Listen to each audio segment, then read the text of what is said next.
What defines a nation? Its landmarks?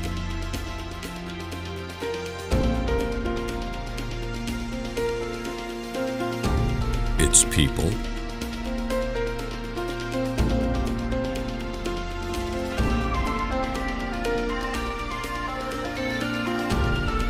Or its culture?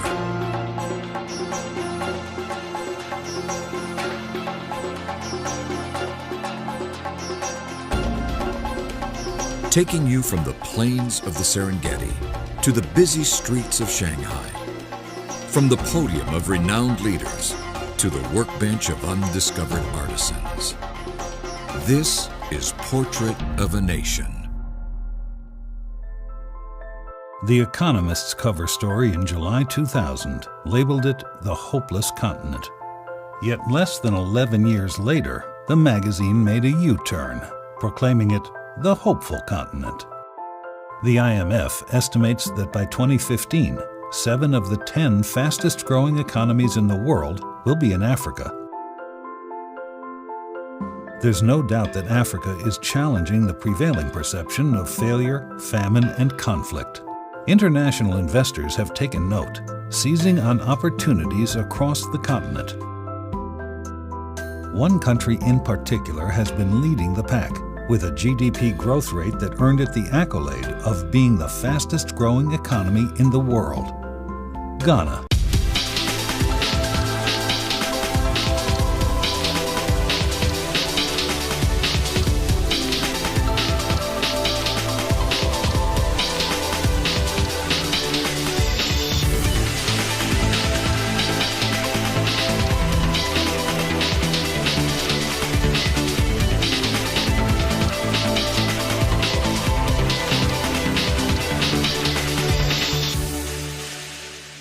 When the first Europeans arrived, getting to the end of the 15th century, they found so much gold. That is why it was named the Gold Coast. It was also the time of the discoveries, the great explorations. So as the Gold Coast was discovered, then you got to the Americas were also discovered.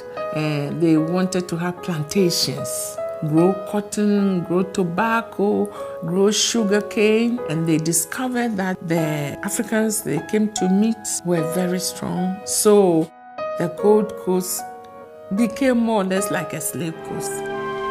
Ancient forts recall the latter centuries, an era of traders from Europe, a time of gold and slavery, a time of darkness.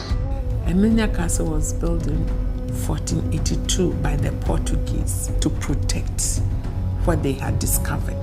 It was the first fortification that was built for the trade. So along the coast were dotted quite a number of these fortifications where slaves were kept and shipped off to the Americas.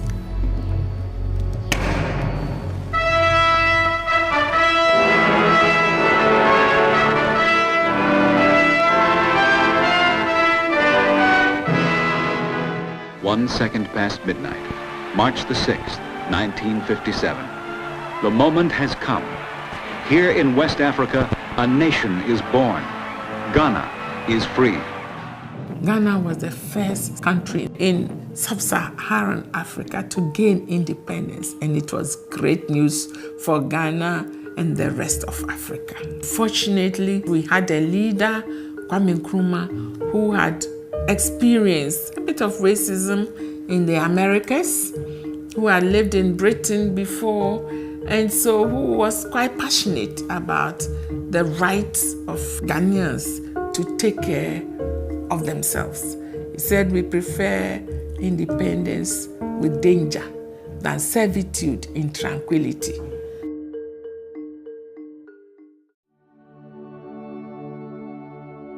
The single most important event that has taken place in Ghana since independence is the discovery of oil.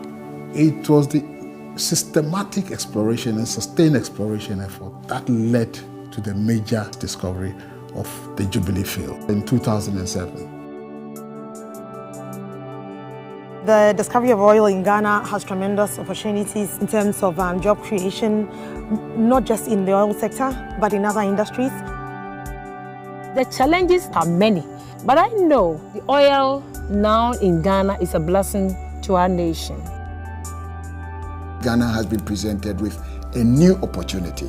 What we need to do now is to be able to use the revenues that we're getting out of oil and gas to quickly transform this economy. It seems like a country that is ready to take off, and that's very encouraging. It's very energizing. They are no longer a low-income country. They're moving into the middle-income country ranks. Expectations of the population are growing, and expectations for the international community are going to grow. This newfound oil wealth is clearly going to be a bonanza in terms of resources available for continued development spending. The onus will be on the government to show that that money is spent well, so that the population feels that they're also gaining from the natural wealth of the country. With middle-income country status, with oil revenues, it is now clearly being able to tap into other sources of finance. But it's not without risks. One of the key challenges that we face as a nation is to avoid the resource curse and the effects of Dutch disease. Well, some countries that have struck oil have wound up wasting a lot of the resources, and actually the country turns out worse than they were before. A lot of countries have found that corruption gets a lot worse. Ghana is trying to learn from the mistakes of other countries and trying to use best practices. One aspect of the oil and gas development in Ghana that USAID is particularly pleased to see is that there seems to be very open dialogue. At the time that Ghana found oil, it had pretty much the full range of institutions that are required to manage that oil properly. The Ghana National Petroleum Corporation was created to give a commercial national focus to the search for oil and gas and to improve the benefits that the nation would derive from that process. The Petroleum Revenue Management Act that was adopted in 2011 is very important in setting the governing framework for the use of oil revenues.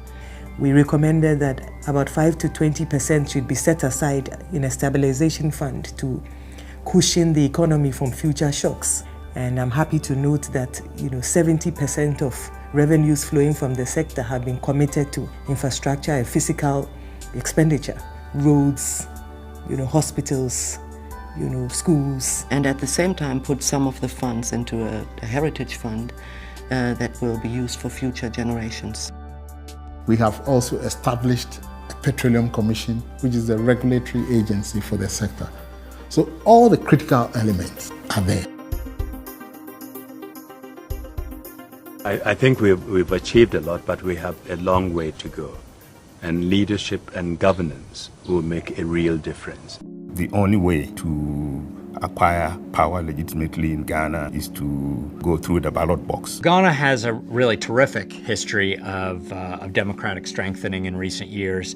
Unlike anywhere else really on the continent, I'd argue that Ghana's democracy is stronger than even South Africa's. We must first recognize a fundamental truth that you have given life to in Ghana. Development depends on good governance.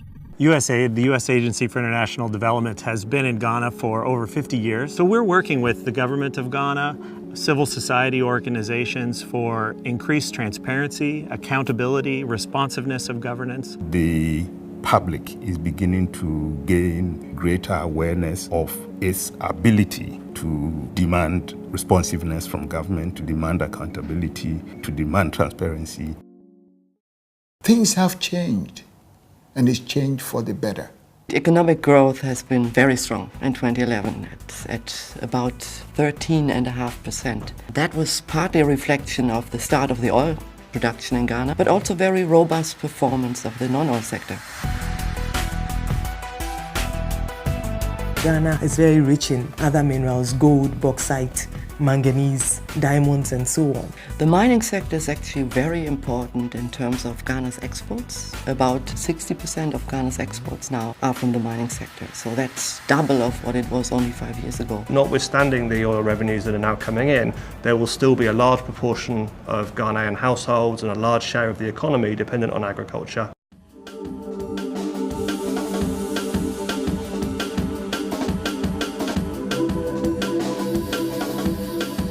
Barry Callebaut is a Swiss-based company, #1 chocolate producer in the world. Barry Callebaut Ghana processes raw cocoa beans into semi-finished products.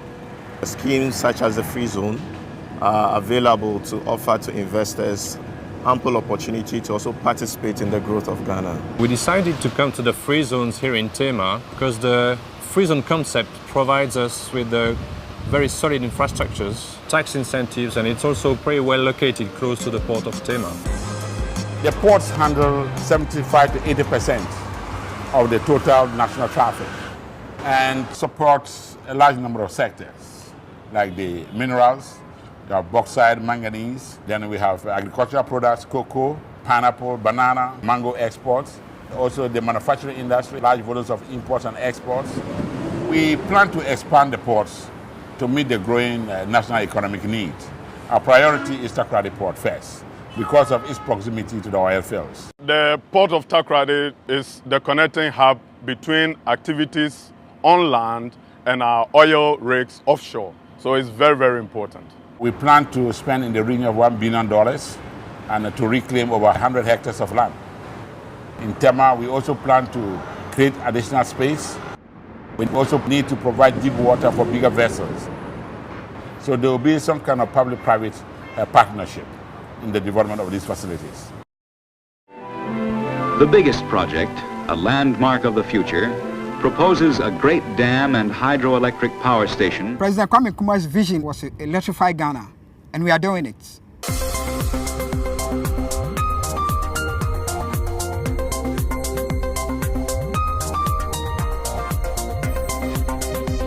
Lake Volta is the largest man-made lake in the world. We export electricity to Togo, Benin, La Côte d'Ivoire, and then very soon Burkina Faso. Currently, the energy generation is about 2,000 megawatts. We believe that we can go up to about 5,000 megawatts by 2015, 2020. Volta River Authority has a mix of expertise now. It started with hydro, we moved into thermal. Very soon, we are going to go into solar and wind.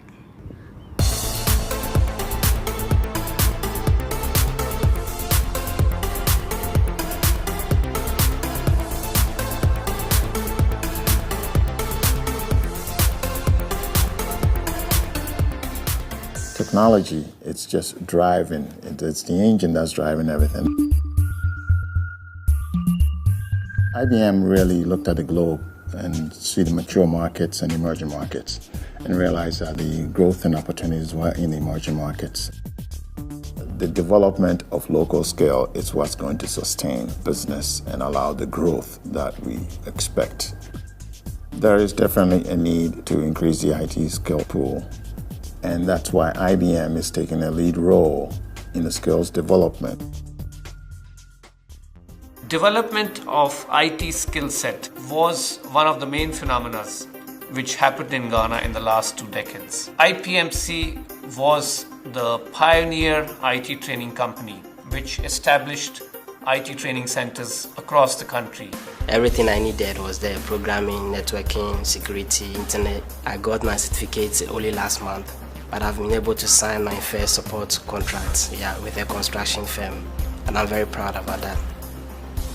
The IT revolution has come to Africa, and countries like Ghana are leading. Ghana today is very different by the touch of a button. They are in New York, or they are in Toronto, Hong Kong.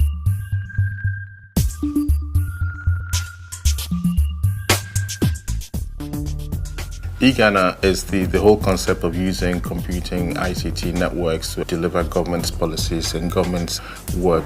So what we've done is build infrastructure so that government agencies don't just use computing for word processing, but they use interactive applications.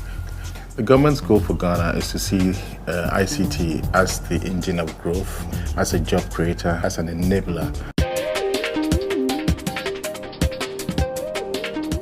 A lot of Ghanaians who have traveled outside to study are coming back and they are bringing their skills. The brain drain is actually reversing, slowed down completely. But with the brain gain that's happening now, it's a big advantage. Where I think there's going to be the magic is companies from the developed world partnering with local companies. Being a local company is not enough. Being a competent local company is what ticks the boxes. It's a win-win situation. You learn from the local partner learns from you. Cyrus offers training for current employees and also potential future employees. In terms of current employees, every single person on an annual basis has to attend either a technical leadership or managerial course, or something that will add value to that person. It's a function of educating, the next generation. One of the key things for us is to make sure that we help to build up the service industry, that the industry there is run by Ghanaians. It's important that international companies come in to invest here and use as much as possible the local people and bring the skills up to date. Working with local suppliers is a very critical part of our business.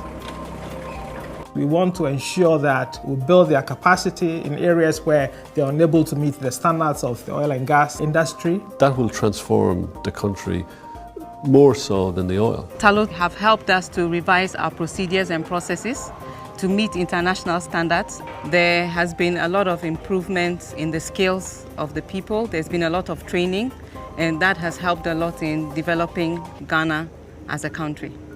I think Ghanaians are very entrepreneurial. For me, I think it was about to bring financial products and wealth to the doorstep of every Ghanaian. I returned from the US to Ghana in 1990 because I thought that Africa needed to be developed by Africans. My friends in the US, I'd like them to know this is where the action is going to be for the next 50 years, or the next 100 years. We have quite a lot of our women become more enterprising. They own factories, they are really doing business.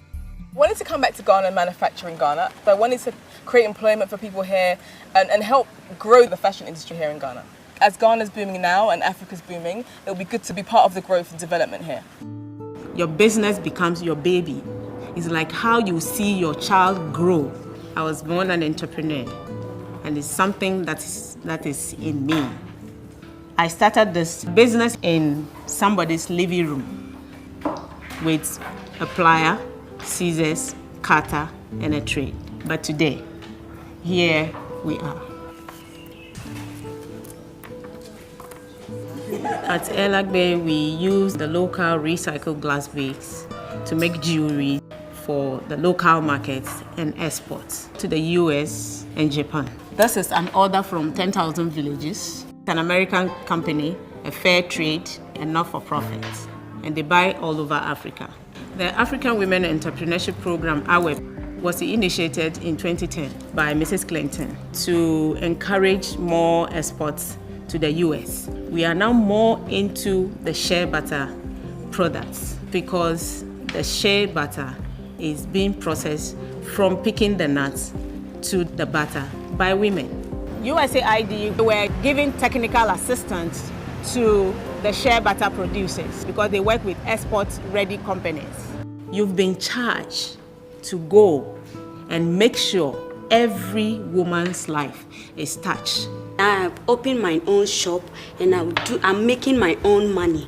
If not because of me, I don't know how to do these things, but because of her, I know how to do something. I can sell it and then get money to look after myself and my children.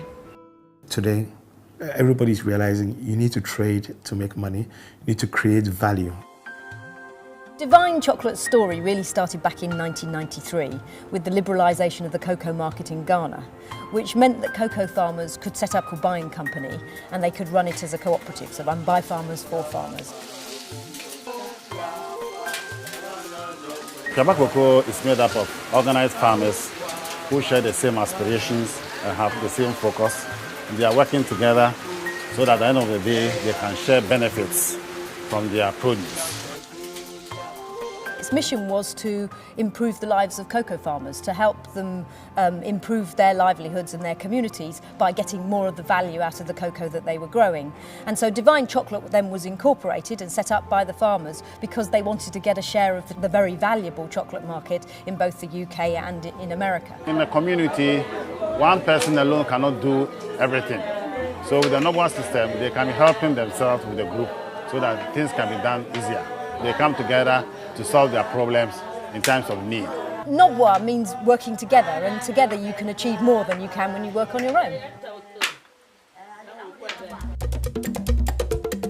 I think the most exciting sectors in Ghana are the services sectors. The tourism sector is starting to take off.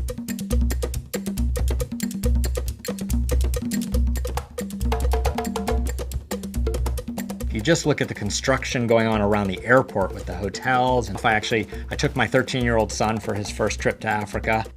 And I thought back to my first time in Ghana, which was 15 years ago, and tourism infrastructure has completely changed.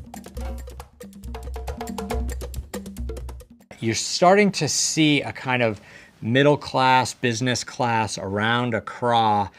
It's starting to have that feel of a place that's happening and a place that people are coming to do business. It's easy to do business because the infrastructure gives Wi-Fi, my 3G, my BlackBerry, no problem. There are a lot of beautiful hotels being built now, and I fell upon the Monticello. It's in a beautiful area in Accra. The food is great, the staff is friendly, so it couldn't be better for me. Ghana certainly is a place to visit. I believe the culture of Ghana is a rich and colourful culture, and the people in Ghana will make your visit extra special. Ghana is really the perfect place. It's safe, it's beautiful. You could see a lot and do a lot and really feel the African vibe. We just came from the canopy walkway. It was terrifying. You can feel at home. The people are friendly. You can't feel safe. I need help and everybody comes and help you. The Ghanaian people is the most welcoming people that I've seen in West Africa. That's for sure. I believe the true indication of a country coming into its own is when it starts exporting its culture. Kente cloth is our heritage. It was worn by royals in the olden days, and it's a sacred material. The red hues, the greens, and the rich gold all represent something in our culture. There could be, for example, an African proverb, like the Adinkra, Sankofa, going back to your roots. That's what it means. Ghana has come so far as bringing together culture and fashion-forward trendiness and making it something that the world is actually looking at now. The fashion industry is growing.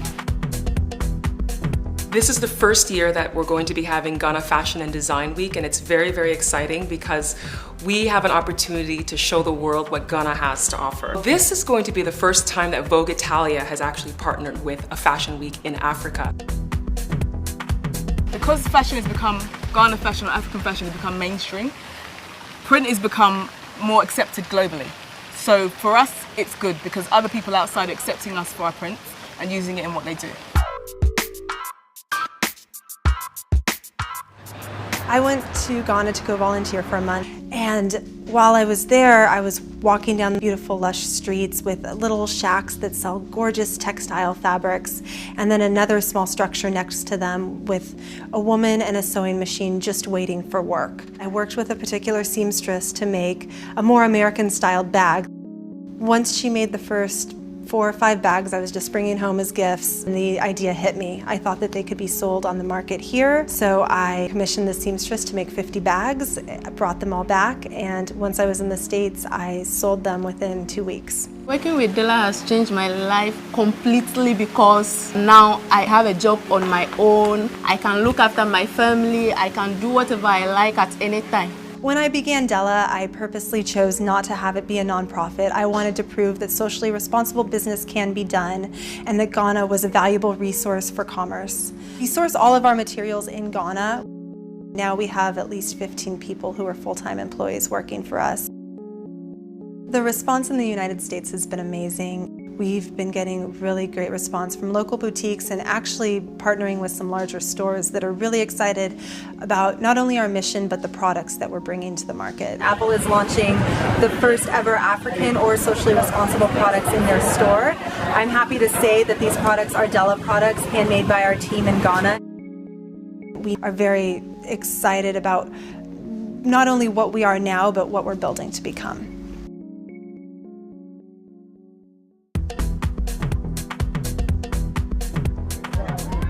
Here at the Night of Tribute of the 20th Pan-African Film Festival. I'm extremely happy to be here and have my film, The Destiny of Lesser Animals, in competition as a Best First Feature. It's my first feature. We did principal photography in Ghana. One of the things with this film was to try to restore the idea that you could both make successful film and film that could play on an international stage at festivals like this one. But I think we've got some fantastic actors down there and some beautiful stories that if Hollywood can tap into, will become a box office. Ghana is a representation of the future of Africa. There are so many brilliant people here, people who are willing and open to change, people who want to bring this country to the forefront. I want people to know that there is more to Ghana than just soccer. Soccer might have placed us, on the globe, but there is so much, our culture, our environment, our receptiveness, how we receive visitors. We are praying that our challenges will be handled well, that we'll have a blessed Ghana some years to come. We got our groove back, and I think it's going to go all the way. I think we're going all the way this time around. It's going to be great. We have one country, and we are working towards making sure it becomes a great nation. And we are working at it.